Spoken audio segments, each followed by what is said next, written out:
نکلے جنگل کی اور طرف، نکلے جنگل کی اور طرف، نکلنے کے بعد جھاڑیوں کو ہٹا ہٹا ہٹا ہٹا کر کے راستے کو صاف کر لیا. جتنا قدم آگے بڑھا، جتنے قدم آگے بڑھے، نظام الدین کی خوشبو ملتی رہی. کون نظام الدین؟ جنہوں نے بادشاہوں کی پیشاب کو بند کر دیا تھا. اور دلیل دے دوں، اگر کوئی بندے پر حکومت، اگر عضو پر، اگر جسم کے ٹکڑے پر اگر کسی کی حکومت ہوتی ہے، اسی کو اللہ کہا جاتا ہے. سرکار نظام الدین کے بس کی بات تھی کہ اگر کسی کے جسم پر قبضہ کیا ہے تو اسی کو سرکار نظام الدین محبوب الہی کہا جاتا ہے. حضرت امیر خسرو آگے بڑھے، جھاڑیوں کو ہٹاتے ہٹاتے ایک مرد کو بیٹھے دیکھا.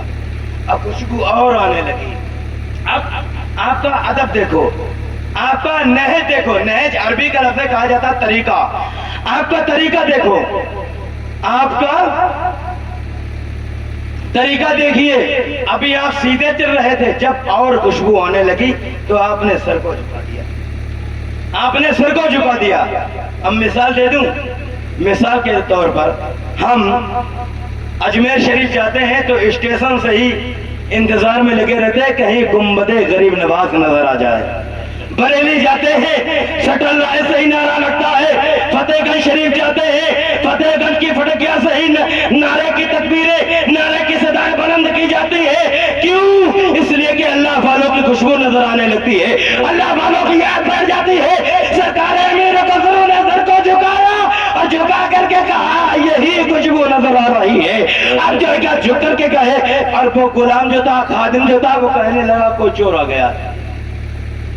جنگل میں رات کے سناٹے میں تاریکی کا اندھیرا تھا، کون آئے گا؟ اور آپ کا خادم یہ بھی کہہ رہا تھا میرے پاس کچھ ہے ہی نہیں، چپل کے سوا، جوتی کے سوا کچھ نہیں.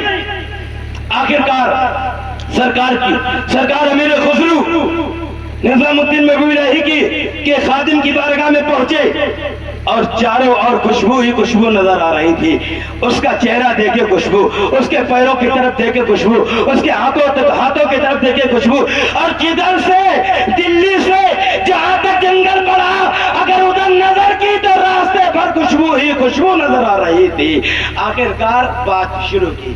کہا یہ بتاؤ میاں، آپ کے پاس ایسی کون سی چیز ہے جو مجھے الہی کی بو نظر آ رہی ہے، اور آپ تنہ تنہا یہاں کیوں ہو؟ آخرکار سارا ماجرا بتایا. خادم نے کہا میرے پاس ایک جوتی ہے، اب میں بڑے بازار میں اس کو بیچنے نکلا تھا، لیکن میری ہمت نے گوارا نہ کیا. ایک چپل خریدے گا کون؟ ایک چپل خریدے گا کون؟ آخرکار کہا چپل کہاں سے لائے ہو؟ امیر خسرو تو خوب ہی جان رہے تھے کہ میرے یار کی چپل ہے، میرے یار کی جوتی ہے. ارے یہ دکھاوے میں تو جوتی ہے، لیکن حقیقت میں اس میں خزانے کی کنجیاں نظر آ رہی ہیں. آخر کہا میں ایک دہلی کے اندر ایک جگہ اللہ والے کی بارگاہ میں تھا، جن کو نظام الدین محبوب الہی کہا جاتا ہے. ان کی بارگاہ میں خدمت کر رہا تھا. خدمت کرنے کے بعد انہوں نے مجھے بدلہ دیا، اجر دیا، ثواب دیا، اس کا بینیفٹ دیا، اس کی نوکری دی، تو مجھے ایک چپل دے دی تھی. وہی چپل میرے ساتھ ہے، میں اس کو سرے بازار بیچنے کے لیے لے جا رہا ہوں. آخرکار اتنا کہا کو اگر آپ کو تکلیف نہ ہو، اگر آپ ناراض نہ ہو، آپ کو غصہ نہ آئے تو میں کہہ دوں وہ آپ چپل مجھے دے دیجیے. غلام خادم نے کہا وہ چپل آپ کیوں لیں گے؟ مذاق بنا رہے ہیں، ایک چپل ہے سرکار کی. کہا مذاق نہیں ہے میاں، اور یہ کوئی دنیا کے انسان کی چپل نہیں ہے، بلکہ اللہ کے محبوب کی چپل ہے. اور اللہ کے محبوبوں کی چپل میں دنیا کے سارے خزانے ہوا کرتے ہیں. آخرکار اتنا کہا قیمت بولیے. سرکار امیر خسرو نے کہا قیمت بولیے. اب زبان لڑکھڑا رہی ہے، نظام الدین محبوب الہی کی خادم کی زبان لڑکھڑا رہی، تو بولوں تو کیا کہوں؟ قیمت بولوں تو کیا بولوں؟ میں اس کے پیسے بتاؤں تو کیا بتاؤں؟ آخرکار سرکار امیر خسرو نے فرمایا ارے خادم میاں یہ تو بتاؤ قیمت کیا ہے، بولو. منہ ماں کی قیمت دے دی جائے گی.